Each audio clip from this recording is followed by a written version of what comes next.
Hello everyone. Sreenarayana Guru open university MCom second semester ക്ലാസ്സുകളിലേക്ക് സ്വാഗതം. ഇന്ന് നമ്മൾ global business operations and institutions എന്ന പേപ്പറിൽ സെക്കൻഡ് ബ്ലോക്കിൽ ഫസ്റ്റ് യൂണിറ്റ് ആണ് ഡിസ്കസ് ചെയ്യുന്നത്. യൂണിറ്റിന്റെ പേര് ഇന്റർനാഷണൽ ബിസിനസ് എൻവയോൺമെന്റ് എന്നുള്ളതാണ്. So, international business environment എന്ന് പറയുമ്പോൾ it is simply those factors or activities that surround encircle the international business. International businessനെ surround ചെയ്തിട്ടുള്ള എല്ലാ ഫാക്ടേഴ്സും ഇൻക്ലൂഡ് ചെയ്തിട്ടുള്ളതാണ് ഇന്റർനാഷണൽ ബിസിനസ് എൻവയോൺമെന്റ് എന്നുള്ളതുകൊണ്ട് ഉദ്ദേശിക്കുന്നത്. So, it refers to the surroundings in which international companies run their business. International companies അവരുടെ business run ചെയ്യുന്ന ഒരു സറൗണ്ടിങ്സിന് പരിസരത്തിനെയാണ് international business environment എന്ന് പറയുന്നത്.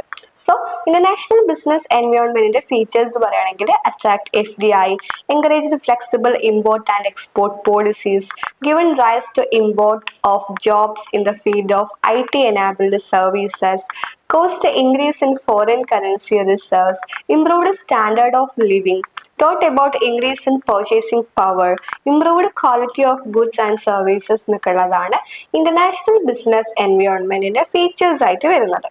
ഓക്കെ, then international ബിസിനസിന്റെ സിഗ്നിഫിക്കൻസ് വരുമ്പോൾ helps in earning foreign exchange, optimum utilization of resources, helps in spreading risk of the business, improve efficiency, helps to get benefit from the government. നമ്മുടെ ഇത്രയും നേരം പറഞ്ഞുകൊണ്ട് വന്നിരുന്ന കാര്യങ്ങൾ തന്നെയാണത്. അതുപോലെ തന്നെ competitive advantage of the business will be increased, helps in expansion and modernization of business, അതുപോലെ തന്നെ helps in managing product life cycle. ഇതൊക്കെയാണ് നാഷണൽ ബിസിനസിന്റെ സിഗ്നിഫിക്കൻസ് വരുന്നത്. ഇനി ഇന്റർനാഷണൽ ബിസിനസ് എൻവയോൺമെന്റിന്റെ ഇന്റർനാഷണൽ എൻവയോൺമെന്റ് റിലേറ്റ് ചെയ്തിട്ടുള്ള ഫോഴ്സസ് പറയുമ്പോൾ 3 ഫോഴ്സസ് ആണ്. ഇന്റേണൽ എൻവയോൺമെന്റൽ ഫോഴ്സസ്, ദെൻ എക്സ്റ്റേണൽ ഫോഴ്സസ് ആണ്. എക്സ്റ്റേണൽ എൻവയോൺമെന്റിൽ തന്നെ എക്സ്റ്റേണൽ മൈക്രോ എൻവയോൺമെന്റൽ ഫോഴ്സസും എക്സ്റ്റേണൽ മാക്രോ എൻവയോൺമെന്റൽ ഫോഴ്സസും വരുന്നുണ്ട്. So, internal environmental forces എന്ന് പറയുമ്പോൾ it will be within the organization which are controllable. അതായത് ഓർഗനൈസേഷന്റെ അകത്ത് കൺട്രോളബിൾ ആയിട്ടുള്ള ഫോഴ്സസ് ആണ് ഇന്റേണൽ എൻവയോൺമെന്റൽ forces, like production, finance, marketing, അത്തരം കാര്യങ്ങളൊക്കെ. ദെൻ എക്സ്റ്റേണൽ ഫോഴ്സസിൽ ഫസ്റ്റ് വൺ വരുന്നത് എക്സ്റ്റേണൽ മൈക്രോ എൻവയോൺമെന്റൽ ഫോഴ്സസ് ആണ്. എക്സ്റ്റേണൽ മൈക്രോ എൻവയോൺമെന്റൽ ഫോഴ്സസ് എന്ന് പറയുമ്പോൾ കൺട്രോളബിൾ ആണ്, ബട്ട് ഔട്ട്സൈഡ് ദ ഓർഗനൈസേഷൻ ആണ്. ഓർഗനൈസേഷന്റെ പുറത്തുള്ള ഫോഴ്സസ് ആണ്, but it will be controllable by the organisation, like competitors, suppliers, creditors. ഇവരൊക്കെ പുറമേ നിന്നുള്ള ആൾക്കാരാണെങ്കിൽ പോലും ഓർഗനൈസേഷൻ അത് കൺട്രോൾ ചെയ്യാൻ പറ്റും. ദെൻ തേർഡ് വരുന്നത് എക്സ്റ്റേണൽ മാക്രോ എൻവയോൺമെന്റൽ ഫോഴ്സസ് ആണ്. Outside the organisation and uncontrollable ആയിട്ടുള്ള ഫോഴ്സസ് ആണ് എക്സ്റ്റേണൽ മൈക്രോ എൻവയോൺമെന്റൽ forces, like political environment, legal environment, technological, economic, cultural environment. ഇതൊന്നും ഓർഗനൈസേഷൻ കൺട്രോൾ ചെയ്യാൻ പറ്റാത്ത പുറമേ നിന്നുള്ള ഫോഴ്സസ് ആണ്. ഓക്കെ, ഇനി നമുക്ക് methods of scanning international business environment ആണ് നോക്കാനുള്ളത്. 3 വേസിലാണ് ഇന്റർനാഷണൽ ബിസിനസ് എൻവയോൺമെന്റ് സ്കാനിങ് നടക്കുന്നത്. അഡ്ഹോക്ക് സ്കാനിങ് വരുന്നുണ്ട്. അഡ്ഹോക്ക് സ്കാനിങ് എന്ന് പറയുമ്പോൾ ഷോർട്ട് ടേം ആയിട്ടുള്ള ഇൻഫ്രീക്വന്റ് എക്സാമിനേഷൻസ് ആണ്, usually initiated by crisis. Short term ആയിട്ടുള്ള എന്തെങ്കിലും ക്രൈസിസ് ഒക്കെ വരുമ്പോൾ ഉള്ള ഒരു അഡ്ഹോക്ക് സ്കാനിങ്, ഒരു താൽക്കാലിക സ്കാനിങ് പോലെയാണ്. 2 വരുന്നത് റെഗുലർ സ്കാനിങ് ആണ്. ഇവിടെ ഒരു റെഗുലർ ഷെഡ്യൂളിൽ വൺസ് ഇൻ എ ഇയർ അത്തരത്തിലൊരു റെഗുലർ ഷെഡ്യൂളിൽ നടക്കുന്നതാണ് regular scanning. Then continuous scanning ഉണ്ട്. അത് structured data collection and processing on a broad range of എൻവയോൺമെന്റൽ ഫാക്ടേഴ്സ്. കണ്ടിന്യൂസ് ആയിട്ട് നടക്കുന്നതാണ് കണ്ടിന്യൂസ് സ്കാനിങ്. ഓക്കെ, ഇനി ഇന്റർനാഷണൽ ബിസിനസ് എൻവയോൺമെന്റിന്റെ നമ്മൾ പറഞ്ഞ മാക്രോ എൻവയോൺമെന്റ് ഫോഴ്സസിന് നമ്മൾ കുറച്ചുകൂടെ ഡീപ്പായിട്ട് പഠിക്കുകയാണ്. അതിൽ മെയിൻലി 6 ഫോഴ്സസ് ആണ് വരുന്നത്. Economic environment, political environment, legal environment, social environment, cultural environment, then technological environment. ഓരോന്നും നോക്കാം. ഫസ്റ്റ് വൺ വരുന്നത് എക്കണോമിക് എൻവയോൺമെന്റ് ആണ്. Economic environment refers to all those economic factors which have a bearing on the functioning of a business unit. അതായത് ഒരു business യൂണിറ്റിന്റെ ഫങ്ഷനിങ്ങിൽ അതിനെ ബന്ധിക്കുന്ന അല്ലെങ്കിൽ അതിൽ ഒരു റോളുള്ള എല്ലാ എക്കണോമിക് ഫാക്ടേഴ്സിനെയാണ് എക്കണോമിക് എൻവയോൺമെന്റിൽ ഉൾപ്പെടുത്തിയിട്ടുള്ളത്. ഇതിൽ കാര്യമായിട്ട് major features of economic environment എന്ന് പറയുന്നത് capital flow rather than trade of product flow across the globe, അതുപോലെ തന്നെ establishment of production facilities in various countries, technological revolutions link, അതുപോലെ macro economic factors of individual nations independent do not significantly control the global economics, അത്തരത്തിൽ ചില features പറയുന്നുണ്ട്.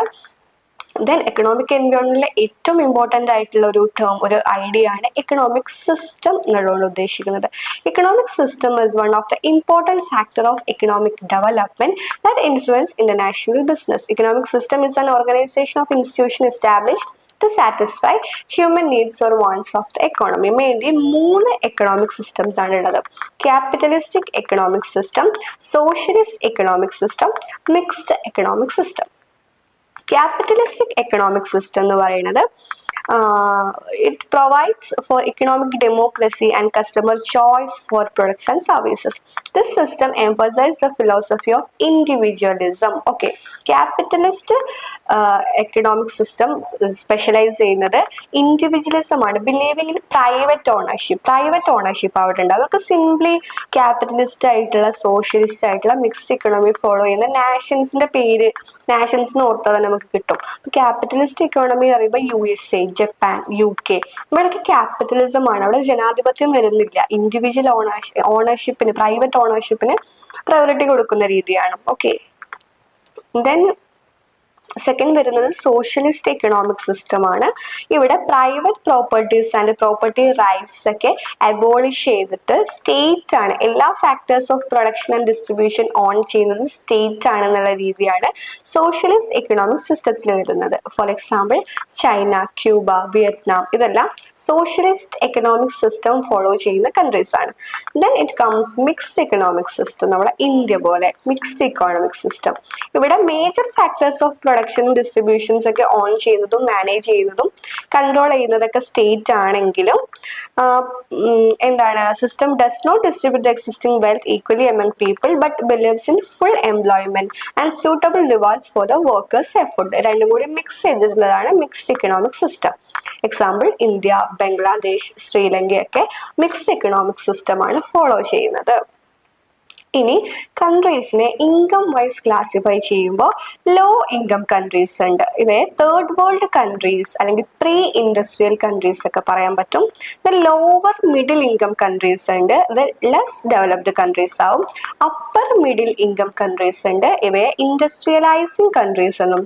High income കൺട്രീസിനെ advanced countries or industrialised, post industrialised, first world countries എന്നൊക്കെയാണ് high income കൺട്രീസിനെ പറയുന്നത്. ഇത് നോക്കാനുള്ളത് impact of economic environment on international business എന്നുള്ളതാണ്. അതായത് എക്കണോമിക് എൻവയോൺമെന്റിന്റെ ഇന്റർനാഷണൽ ബിസിനസ്സിൽ എന്താണ് ഇമ്പാക്ട് റോൾ എന്ന് നോക്കുമ്പോൾ ഫസ്റ്റ് വൺ, എക്കണോമിക് ഗ്രോത്ത് സാധ്യമാക്കുന്നുണ്ട് എക്കണോമിക് എൻവയോൺമെന്റ് ഇന്റർനാഷണൽ ബിസിനസ്സിൽ എന്ന് പറയുന്നുണ്ട്. ദെൻ അതുപോലെ തന്നെ മറ്റൊരു ഇമ്പാക്റ്റ് ആയിട്ട് പറയുന്നത് ഇൻഫ്ലേഷൻ ആണ്. Inflation it is an important factor that affects the market share of an international business firm. It affects the interest rate as the demand for money is high due to the higher prices, and it also affects the exchange rate. Inflation, പണപ്പെരുപ്പം വരുമ്പോൾ എന്താണ്, money demand കൂടും. Because എല്ലാത്തിൻ്റെയും price വർദ്ധിക്കുമ്പോൾ മണിക്ക് വേണ്ടിയിട്ടുള്ള demand കൂടുക എന്നൊക്കെ ഉള്ളത് ഇക്കണോമിക് എൻവയോൺമെന്റിൽ വന്നിട്ടുള്ള ഒരു ഫാക്ടർ തന്നെയാണ്. അതുപോലെ തന്നെ balance of payment position of a country, it's an outcome of international business. Of course balance of payment എന്ന് പറയുന്നത് ഇന്റർനാഷണൽ ബിസിനസ്സിലൂടെ നേടുന്ന ആ ഒരു കറന്റ് അക്കൗണ്ട് ആൻഡ് ക്യാപിറ്റൽ അക്കൗണ്ടിനെയൊക്കെ ബാധിക്കുന്ന ബാലൻസ് ഓഫ് പേയ്മെന്റ് പൊസിഷനും ഇന്റർനാഷണൽ ബിസിനസ്സിന്റെ ഒരു ഔട്ട്കം ആയിട്ടാണ് വരുന്നത്. ദെൻ എക്കണോമിക് ട്രാൻസിഷനും കൂടെ വരുന്നുണ്ട്. ഇതാണ് എക്കണോമിക് എൻവയോൺമെന്റിനെ പറ്റി പറയുന്നത്. നമ്മുടെ എക്സ്റ്റേണൽ മാക്രോ എൻവയോൺമെന്റ് ഫോഴ്സസിൽ ഫസ്റ്റ് എക്കണോമിക് എൻവയോൺമെന്റ് ആണ്. ദെൻ പൊളിറ്റിക്കൽ എൻവയോൺമെന്റ് വരുന്നുണ്ട്. പൊളിറ്റിക്കൽ എൻവയോൺമെന്റ് എന്ന് പറയുമ്പോൾ എന്താണ്, ഈ ഒരു കൺട്രിയുടെ പൊളിറ്റിക്കൽ എൻവയോൺമെന്റ് എങ്ങനെയാണ് ഇന്റർനാഷണൽ ബിസിനസ്സിനെ അഫക്റ്റ് ചെയ്യുക എന്നുള്ളതാണ്. So factors influencing political environment എന്ന് പറയുന്നത് പൊളിറ്റിക്കൽ ഐഡിയോളജി, അതുപോലെ തന്നെ democracy, political rights and civil liberties, likewise political relations ഒക്കെയാണ് പൊളിറ്റിക്കൽ എൻവയോൺമെന്റിൽ വരുന്നത്. ഓക്കെ, ദെൻ ലീഗൽ എൻവയോൺമെന്റ് ആണ് വരുന്നത്. ലീഗൽ എൻവയോൺമെന്റിൽ ഇന്ത്യൻ അല്ല, ആ ഒരു കൺട്രീന്റെ ലീഗൽ സിസ്റ്റംസ് ആണ് ഇൻ ഇന്റർനാഷണൽ ബിസിനസ്. അവിടെ കോമൺ ലോ, അതായത് common law always based on traditions, past practices and legal precedents set by the court through the interpretation of statutes, legal legislation and past ruling. അതൊക്കെയാണ് common law. Then civil laws വരുന്നുണ്ട്. Civil ലോസിനെ code എന്നും പറയാറുണ്ട്. It's based on a comprehensive set of written statutes. എഴുതപ്പെട്ടിട്ടുള്ള statutes ആണ് civil law വരുന്നത്. പക്ഷെ നമ്മൾ നേരത്തെ പറഞ്ഞ കോമൺ ലോ എന്ന് പറയുന്നത് depends less on written statutes and code. അവിടെ റിട്ടൺ സ്റ്റാറ്റ്യൂട്ട്സ് ആൻഡ് കോഡ്സിന് അപ്പുറം അവിടുത്തെ ട്രഡീഷൻസും പാസ്റ്റ് പ്രാക്ടീസസും ഒക്കെ റിലേറ്റ് ചെയ്തിട്ടുള്ള ലോ ആണ് കോമൺ ലോ. സിവിൽ ലോ ആകുമ്പോൾ റിട്ടൺ സ്റ്റാറ്റ്യൂട്ട്സ് ആണ് അതിൽ വരുന്നത്. ഈ സിവിൽ ലോ എന്നുള്ള ഐഡിയ മെയിൻലി ഡിറൈവ് ചെയ്തിട്ടുള്ളത് from the Roman law and it is followed in most continental Europe, Japan and Latin American രീതിയിൽ അവിടെ എല്ലാം സിവിൽ ലോ ഫോളോ ചെയ്യുന്നുണ്ട്. ദെൻ സോഷ്യലിസ്റ്റിക് ലോ എന്ന് പറയുന്നത് ഇത് മാർക്സിസ്റ്റ് സോഷ്യലിസ്റ്റ് സിസ്റ്റത്തിൽ നിന്നാണ് സോഷ്യലിസ്റ്റിക് ലോ ഡിറൈവ് ചെയ്ത് വന്നിട്ടുള്ളത്. ഇതാണ് ലീഗൽ എൻവയോൺമെന്റിന്റെ ബേസിൽ പറയാനുള്ളത്. ഓക്കെ, ദെൻ നെക്സ്റ്റ് വരുന്ന എൻവയോൺമെന്റ് ആണ് സോഷ്യൽ എൻവയോൺമെന്റ് എന്ന് പറയുന്നത്. It consist of religious aspects, language, customs, traditions, taste and preferences. ഇവയെല്ലാമാണ് സോഷ്യൽ എൻവയോൺമെന്റിൽ ഉൾപ്പെടുന്നത്. അതുപോലെ തന്നെ ലിവിങ് ഹാബിറ്റ്സ്, ഡ്രസ്സിങ് ഹാബിറ്റ്സ് ഒക്കെ സോഷ്യൽ എൻവയോൺമെന്റിൽ വരുന്നുണ്ട്. ഓക്കെ, ഇത്തരത്തിലുള്ള സോഷ്യൽ എൻവയോൺമെന്റൽ ഫാക്ടേഴ്സും ഇന്റർനാഷണൽ ബിസിനസ്സിനെ അഫക്റ്റ് ചെയ്യുന്നുണ്ട്. അതിൽ വരുന്ന ഒന്ന് റിലീജിയൻ വരുന്നുണ്ട്. അതുപോലെ behavioural factors affecting the business, like human behaviour affects the business including employee behaviour, consumer behaviour, behaviour of stakeholders etcetera. Then motivations and achievements. അതെങ്ങനെയാണ്?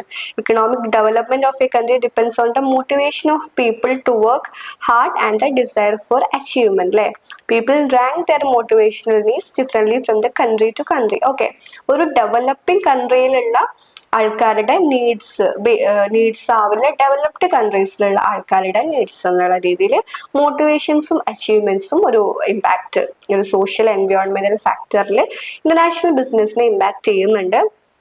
Then individualism versus collectivism. Individualism എന്ന് പറയുന്നത് importance കൊടുക്കുന്നത് personal freedom എന്നുള്ളതാണ്. Importance people encouraged to pursue their own goals എന്നുള്ളതാണ് individualism. അതേസമയം collectivism എന്ന് പറയുന്നത് to prioritise group goals and values എന്നുള്ളതാണ്. Risk taking behaviour of the people. ഇതൊക്കെയാണ് ഇന്റർനാഷണൽ ബിസിനസ്സിനെ അഫക്റ്റ് ചെയ്യുന്ന സോഷ്യൽ എൻവയോൺമെന്റൽ ഫാക്ടേഴ്സ്, ഫോഴ്സസ് ആയിട്ട് വരുന്നത്. നെക്സ്റ്റ് വരുന്നത് കൾച്ചറൽ എൻവയോൺമെന്റ് ആണ്. ആ ഒരു ബിസിനസിന്റെ സറൗണ്ടിങ്ങിൽ അതിന്റെ കൾച്ചർ, അതിന്റെ ഫീച്ചേഴ്സ് പറയുമ്പോൾ it is derived from the climatic conditions of the geographical region. It is a set of traditional beliefs and values. It's a total way of life and thinking patterns. അതൊക്കെയാണ് cultural environment ഉദ്ദേശിക്കുന്നത്. it is norms, customs, arts, values. അതായത് അവരുടെ ഒരു സംസ്കാരം, simply ഒരു സംസ്കാരം ആ ഒരു നാട്ടിലുള്ള അല്ലെങ്കിൽ ആ ഒരു ബിസിനസ് നടക്കുന്ന ഒരു ജോഗ്രഫിക്കൽ ഏരിയയിലുള്ള, അതർവൈസ് അവരുടെ ആ ഒരു കൺട്രിയിലുള്ള സംസ്കാരങ്ങൾ എന്തെല്ലാം എന്നുള്ളതാണ് കൾച്ചറൽ എൻവയോൺമെന്റ് കൊണ്ട് ഉദ്ദേശിക്കുന്നത്. ദെൻ നെക്സ്റ്റ് വരുന്നത് ടെക്നോളജിക്കൽ എൻവയോൺമെന്റ് ആണ്. Technology എന്ന് പറയുമ്പോൾ it is the application of knowledge. In other words, technology has a systematic application of scientific or other organized knowledge to a particular task എന്നുള്ളതാണ് technological environment. ഇനി dimensions of technology in international business നോക്കുകയാണെങ്കിൽ investment in technology. അവിടെ എന്താണ്? Advanced countries spend a considerable amount on research and development. Technology research and ഡെവലപ്മെന്റിലേക്ക് advanced countries invest ചെയ്യുന്നുണ്ട്. Then technology and economic development. Technology economic development closely related ആണ്. അതുപോലെ തന്നെ technology and international competition. A few companies invent, but many companies adopt scientific knowledge to generate wealth by application and communication. Then technology transfer, technology and location of plans, scanning of technological environment, technology and globalization. ഇത്തരത്തില് ഒരുപാട് ഡയമെൻഷൻസിൽ technology വരുന്നുണ്ട്. Then ഇതാണ് macro എൻവയോൺമെന്റൽ factors നമ്മൾ പറഞ്ഞിട്ടുള്ളത്. ഇനി നമുക്ക് നോക്കാനുള്ളത് ടൂൾസ് ഫോർ എൻവയോൺമെന്റൽ അനാലിസിസ് ആണ്.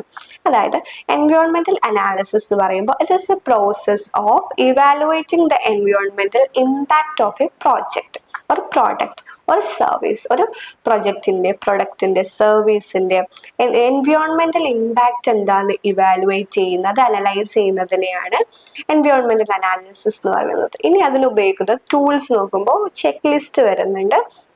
ചെക്ക് ലിസ്റ്റ് എന്ന് പറഞ്ഞാൽ ഏറ്റവും സിമ്പിൾ ഫോമാണ്. Simple tool that can be used to identify potential എൻവയോൺമെന്റൽ ഇമ്പാക്ട്സ് അറിയാൻ വേണ്ടിയിട്ടുള്ള ഒരു സിമ്പിൾ ടൂളാണ് ചെക്ക് ലിസ്റ്റ്. Then metrics വരുന്നുണ്ട്. Metrics is more complex tool that can be used to identify and evaluate potential environmental impacts of a project.